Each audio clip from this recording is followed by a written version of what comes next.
আর বাবার ওয়াদা তুমি পূরণ করেছো। তাই যে লকেট তোমার বাবা তোমার গলায় পরিয়ে দিতে চেয়েছিল, সেই লকেট মা হিসেবে আমি তোমার গলায় পরিয়ে দিলাম।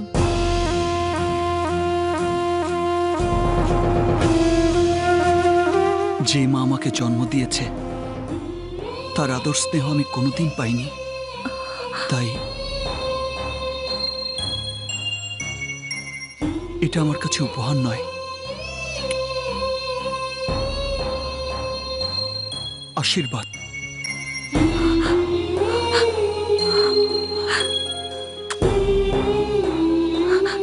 রাজা বাবু, মা, রাজা বাবু, রাজা বাবু।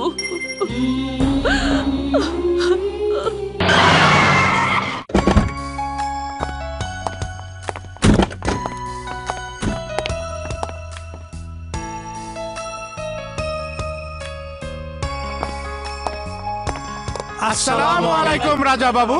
ওয়ালাইকুম আসসালাম। রাজা বাবু, আমাদের শুভেচ্ছা। আপনি দীর্ঘজীবী হন। ধন্যবাদ। রাজাবাবু, ওনারা হচ্ছেন আমাদের আশেপাশের এলাকার চেয়ারম্যান আর কমিশনার। সবাই আমাদের শুভাকাঙ্ক্ষী। তোমার সাথে দেখা করতে এসেছেন। 25 বছর ধরে আমরা জিন্দা লাশ হয়ে বেঁচে আছি। আজ প্রথমবার দেখলাম ওই অত্যাচারী সদাগরদের বিরুদ্ধে লড়াইয়ের বীর সন্তানকে। তাই এই বাবুনগরের মাটিকে শত্রুমুক্ত করতে আমাদের জীবন দিয়ে হলেও আমরা আপনার সাথে থাকব। আমি কোনো পেশাদার সন্ত্রাসী বা খুনি নই, তাই বন্ধ করুন এই প্রতিশোধের লড়াই। আজ থেকে এই বাবুনগরে কোনো লড়াই হবে না, আর কোনো মেয়েও বিধবা হবে না, কোনো সন্তান এতিম হবে না। আর তাই নিজেরা বাঁচতে শিখুন, অন্যকেও বাঁচতে দিন। আপনি ঠিকই বলেছেন রাজাবাবু, আমরা সবাই এইটাই চাই। হ্যাঁ, কিন্তু ওই সদাগররা তা চায় না।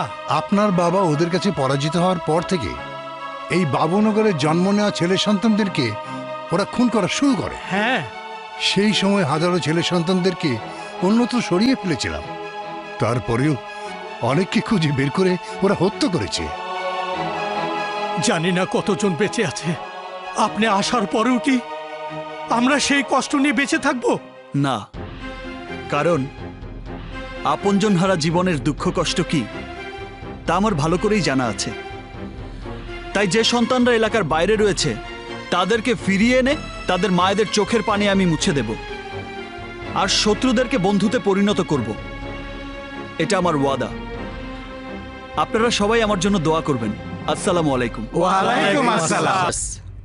আপনি যে সৈয়দ রায়হান বাবুর সন্তান আমি তা জেনেছি, আর তাই বলছি, আপনি যে অভিযোগ করেছেন এটা নতুন কিছু নয়। 25 বছর পূর্বে এই লড়াই শুরু হয়েছে। আমার জানা মতো ওই সওদাগররা এই লড়াইয়ের দিনটিকে উৎসবের মতো পালন করে। পুলিশ যেতে পারবে না, মামলা করা যাবে না, এই সবই সওদাগর বংশের তৈরি করা নিয়মকানুন, যা সবার কাছে আইনের মতো। কিন্তু তা মেনে নিয়ে অনুমতি দেওয়াটা কি আইনসঙ্গত? একজন জেলা প্রশাসক হিসেবে তা বন্ধ করার দায়িত্ব তো আপনার। অফকোর্স, কিন্তু আজ পর্যন্ত এই ধরনের অভিযোগ নিয়ে কেউ আমার কাছে আসেনি। ফার্স্ট টাইম আপনি এসেছেন। আচ্ছা, সত্যি করে বলুন তো, সমাধানের জন্য এসেছেন নাকি ভয়ে? আপনি যা মনে করেন তাই। শুনুন, যদি বলেন আপনার কাগজ কলমের কাজ অস্ত্র দিয়ে আমাকেই সমাধান করতে হবে, তাহলে জাস্ট 5 মিনিটস। আমার বিরুদ্ধে কমপ্লেন দেওয়ার মতো একজনও সওদাগর বাড়িতে থাকবে না।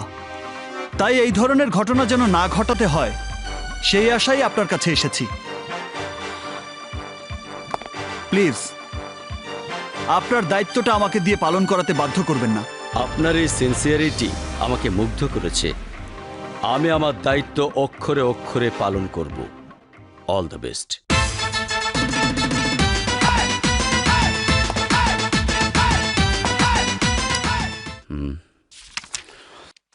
আসসালামু আলাইকুম রাজা বাবু। ওয়ালাইকুম আসসালাম।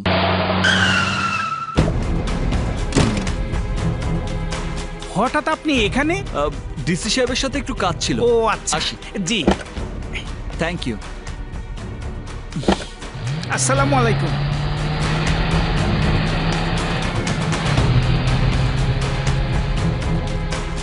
স্যার। আচ্ছা, ওকে তুমি সালাম দিয়ে কথা বললে কেন? স্যার, উনি হলেন বাবুনগরের জমিদার সৈয়দ রায়হান বাবুর একমাত্র সন্তান। ঢাকা শহরের গলিতে বড় হওয়া এক এতিম ছেলে সৈয়দ বাড়ির সন্তান হয়ে এলো কি করে?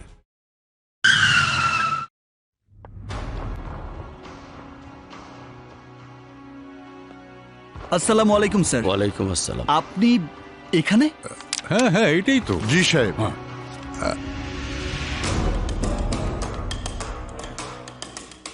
দয়া করে এই পত্রে একটা সাইন করে আপনার অভিযোগটা প্রত্যাহার করে নিন। কারণ? কারণ ওগো, এরা আমার সন্তানদেরকে মেরে ফেলবে, তুমি ওদেরকে রক্ষা করো। এরা যা বলে তুমি তাই করে দাও। আমি আইনের লোক হয়ে বেআইনি কাজ করব? ইম্পসিবল।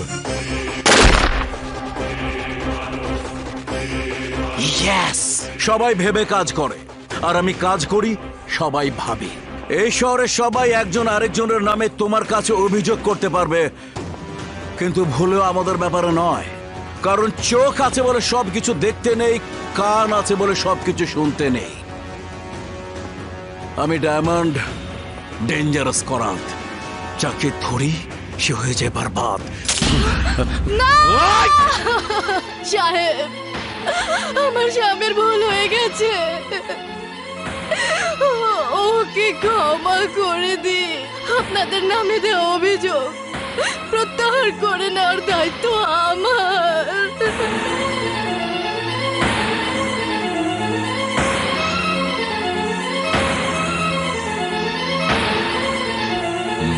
কিন্তু স্যার, আপনার অধীনে আইন প্রশাসন সবকিছু থাকতে। এই সবই নামমাত্র রাজাবাবু। সওদাগররা কোনো নিয়ম কানুন আইন কিছুই মানে না। দেশের সমস্ত আইন দিয়েও আমি ওই সওদাগরদের কিছুই করতে পারবো না। ওই আসলাম সওদাগরের ক্ষমতা কি জানেন? 50 লক্ষ ভোটার, 30 জন মন্ত্রী, 20 জন এমপি, আর বড় বড় সব আমলারা রয়েছে তার সাথে। একজন প্রশাসক হয়ে আমি নিজেই বিচার চেয়ে পাচ্ছি না, আর আপনাদের বিচার আমি কি করে করব রাজাবাবু? স্যার, আপনি এক কাজ করুন। রাজা বাবু, প্রত্যাহার পত্রে সই করে দাও। দিন। জি।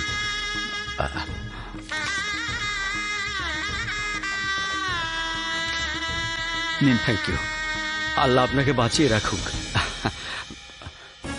এখন নিশ্চয়ই বুঝতে পেরেছ, তুমি তো মাত্র 25 বছর আগে জন্ম নিয়েছ, কিন্তু এই লড়াই 70 বছর ধরে চলছে। তুমি কি মনে করেছ প্রশাসন এসব জানে না, সরকার এসবের খবর রাখে না? তোমার পূর্বপুরুষেরা এই লড়াইয়ে জীবন দিয়েছে, তারা কি এর সমাধান চায়নি? শুধু কি তুমি চাচ্ছ? 10 লক্ষ মানুষকে বাঁচাতে গিয়ে যদি 10 জন মানুষকে হত্যা করতে হয়, তাহলে সেটা জায়েজ আছে। এই সমাজের নিরীহ মানুষের উপর জুলুম নির্যাতন করা, ওই নরপশুদেরকে শাস্তি দেওয়াটাই ছিল তোমার বাবার কর্তব্য। তাই নিজের জীবনের বিনিময়ে অসহায় মানুষের জীবন বাঁচানোই হচ্ছে আসল রক্ষকের ধর্ম। তাই মানুষের কল্যাণে হয় শত্রুকে মারতে হবে, আর না হয় নিজে মরতে হবে।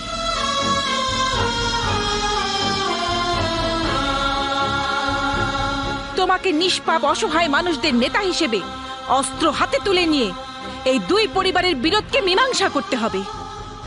কিন্তু তুমি ওদের সঙ্গে মিলেমিশে থাকার যে স্বপ্ন দেখছো, তা তোমার জীবনে দুঃস্বপ্ন হয়ে যাবে।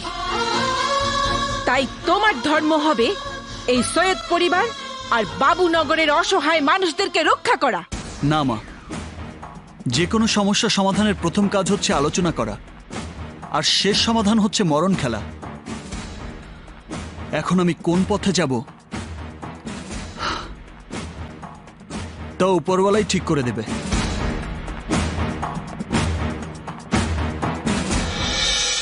আল্লাহ গো, আমারে বাঁচাও, আল্লাহ। রেশমা, আমারে বাঁচাও।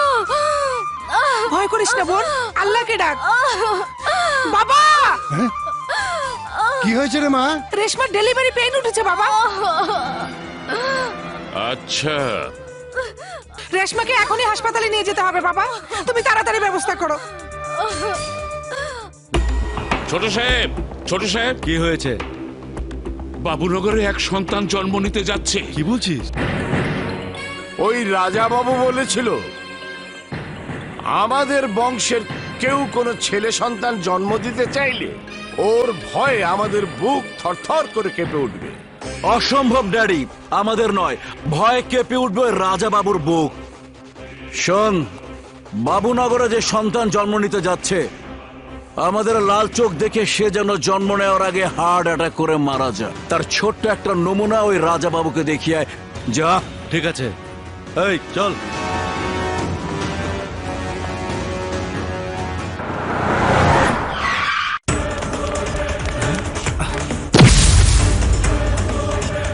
এই কে রে তুই? এই শোন, মেজু ভাই বলেছে আমাদের লাল চোখ দেখে এই বাবুনগরে যে সন্তান জন্ম নিতে যাচ্ছে সে যেন জন্ম নেওয়ার আগেই হার্ট অ্যাটাক করে মারা যায়। রাজা বাবুকে এই নজির দেখিয়ে দে।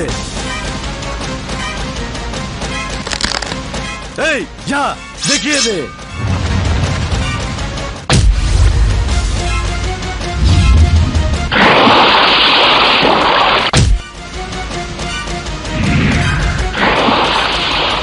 তোর ভাই যা বলেছে তা ভুল মনে করে এখান থেকে চলে যা।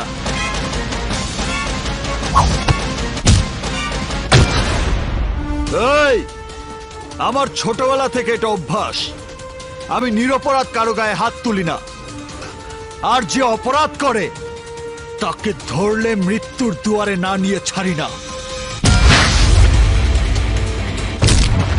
এই, আমাদের শক্তির কাছে তোর অস্তিত্ব খুঁজে পাওয়া যাবে না। তোদের শক্তি কুকুর খেয়ে খেয়ে মোটা হতে পারে, কিন্তু হাতি হতে পারে না।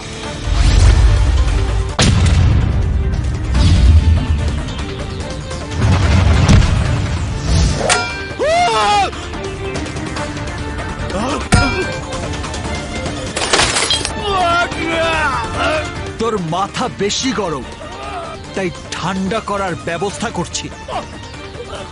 মারুফ ভাই,